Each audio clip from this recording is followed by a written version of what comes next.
नमस्कार,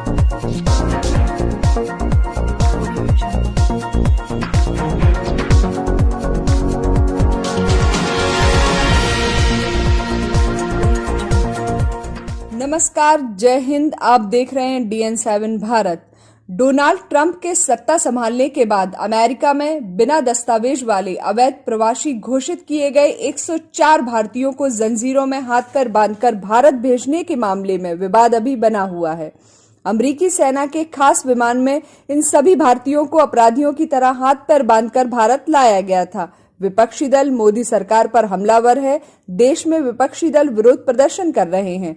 तो वहीं जानकारी के मुताबिक अभी और 400 से ज्यादा भारतीय नागरिकों को अमेरिका से निकालने की तैयारी है। इस बीच अमेरिकी राष्ट्रपति डोनाल्ड ट्रंप के न्योते पर प्रधानमंत्री मोदी 12 और 13 फरवरी को अमेरिका के दौरे पर होंगे। इस दौरान पीएम मोदी भारतीयों के साथ हुए दुर्व्यवहार का मुद्दा उठाएंगे।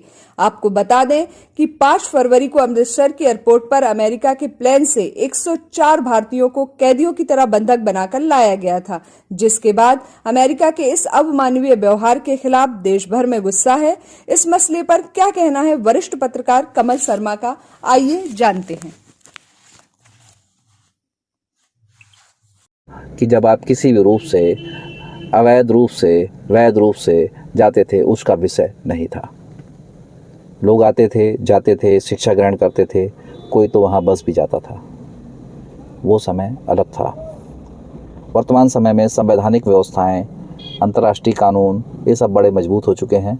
इसके तहत हम कहीं भी आने जाने के लिए वैध परमिशन की आवश्यकता होती है। बहुत सारे देशों ने हमारे लिए वीज़ा को फ्री करके रखा है।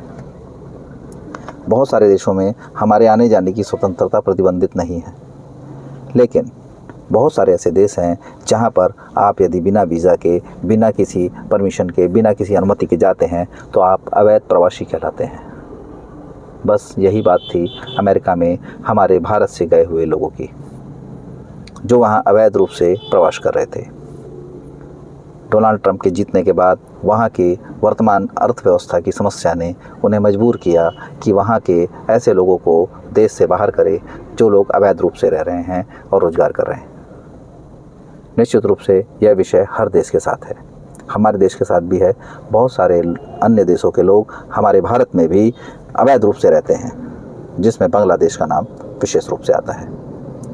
बांग्लादेशी प्रवासियों ने हमारे डेमोग्राफिक चेंज, राजनीतिक परिवर्तन और बहुत सारी चीज़ों में बड़ा हाथ है। आज हमारा देश बांग्लादेशी अवैध प्रवासियों से बहुत पीड़ित है। वोट बैंक की राजनीति उन्हें वोटर बनाकर भी अपना उल्लू सीधा कर रही है। लेकिन विषय ये ज़रूर है कि जब वहाँ स्थानीय स्तर पर कोई अतिरिक्त व्यक्ति रहता है तो वहाँ का रोजगार वहाँ के स्थानीय लोगों को प्रभाव डालता है। ऐसी ही स्थिति अमेरिका की थी।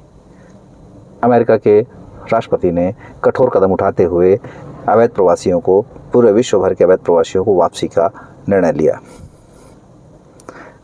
अब बात थी कि जब सैनिक विमान से भारत भेजे गए तो जब उनकी प्रक्रियागत तरीके से उन्होंने बेड़ी और हथकड़ी लगा के भेजा और उन्हें वहां से निर्वासित किया तो वह भारत पहुंचे तो तमाम तरह के विषयों पर बातचीत शुरू हो गई। राजनीतिक लोग कहने लगे कि डोनाल्ड ट्रंप मोदी के दोस्त हैं तो वह उन्हें इस तरह से बेइज्जत करके भारतीयों को नहीं भेजना चाहिए था।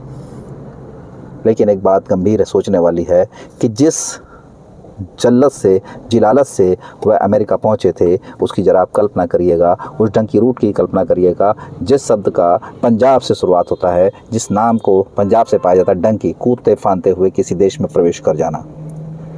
डंकी रूट कोई बहुत अच्छा रूट नहीं है, जहाँ जाना आसान नहीं है। इसे कोई एक पूरे संगठित माफिया द्वारा किसी व्यक्ति को वहाँ पहुँचाने के लिए ठेका लिया जाता है। ठेका भी छोटा मोटा नहीं। जो हम जब इनकी पीड़ितों की बात सुनते हैं, जो अवैध प्रवासियों की बात सुनते हैं, तो पता चलता है कि इन लोगों ने वहां जाने के लिए 40 लाख रुपए से 1 करोड़ रुपए तक की धनराशि दी है। और तो और किसी एक प्रवासी ने बताया कि मुझे मूत्र से स्नान करना पड़ा। तमाम तरह की बाधाएं हैं। कुछ बातें तो ये भी पता चलती है कि वहाँ जाने वाले मर जाते हैं। डंकी रूट से जाना कोई कम जलालत भरा नहीं था। उसको बाकायदा पैसा लेके स्वीकार किया गया। अब जब वह यहाँ लौट आए हैं, उनके नए जीवन की बात है। अब कैसे होगा ये नहीं कह सकता, लेकिन मेरा मानना है कि ऐसे लोग देश को बदनाम करते हैं। मेरे हिसाब से वो देशद्रोही भी होते हैं। इनके ऊपर देशद्रोह की कार्रवाई की जानी चाहिए।